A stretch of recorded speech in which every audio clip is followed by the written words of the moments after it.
സമകാലിക മലയാളം വീക്കിലിയുടെ യൂട്യൂബ് ചാനലിൽ കഴിഞ്ഞ ദിവസം ഒരു പുതിയ വീഡിയോ അപ്ലോഡ് ചെയ്തിട്ടുണ്ട്. മ്യൂസിക് ഡയറക്ടർ ജെറി അമൽദേവിൻ്റെ ഇൻ്റർവ്യൂസാണ്. വളരെ സത്യസന്ധമായ ഇൻ്റർവ്യൂസാണ്. വളരെ ഭംഗിയായിട്ട് ജെറി മാഷ് അതിൽ സംസാരിക്കുന്നുണ്ട്, ചോദ്യങ്ങൾക്ക് മറുപടി നൽകുന്നുണ്ട്. ഇപ്പോൾ ഇൻ്റർവ്യൂ നടത്തിയ ആൾ ചോദിച്ച ഒരു ചോദ്യം ഇതാണ്: ഇപ്പോഴത്തെ പുതിയ കുട്ടികളുടെ പാട്ടുകളെക്കുറിച്ചാണ്. ഇപ്പോൾ ജെറി മാഷ് പറഞ്ഞു, അങ്ങനെ അധികം ശ്രദ്ധിക്കാറില്ല, പക്ഷെ ശ്രദ്ധിക്കുമ്പോഴൊക്കെ ഈ പാട്ടുകളൊക്കെ ഒരുപോലെ തോന്നുന്നു. അതിൻ്റെ ഓർക്കസ്ട്രേഷൻ, അതിൻ്റെ റിതമൊക്കെ ഒരുപോലെ തോന്നുന്നു.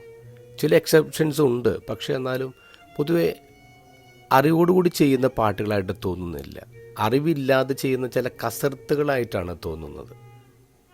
വളരെ സത്യസന്ധമായ ഒരു നിരീക്ഷണമാണത്.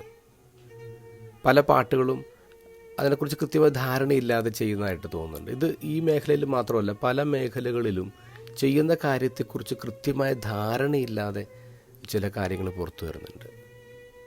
ഇന്നത്തെ ഗോസ്പലിൽ നമ്മൾ കാണുന്നു, ചെയ്യുന്ന കാര്യത്തെക്കുറിച്ച് കൃത്യമായ കൺവിക്ഷൻസ് ഉള്ള, ബോധ്യമുള്ള ഒരാളെ, യോഹന്നാനെ, ഞാൻ ആരാണ്, ഞാൻ ആരല്ല, എൻ്റെ റോൾ എന്താണ്, എൻ്റെ റോൾ എന്താണല്ലാത്തത് എന്ന് കൃത്യമായ ധാരണയുള്ള യോഹന്നാൻ.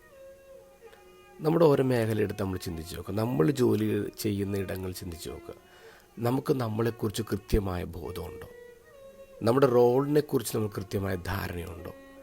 അറിവോടുകൂടിയാണോ നമ്മൾ ഓരോ കാര്യങ്ങളും ചെയ്യുന്നത്?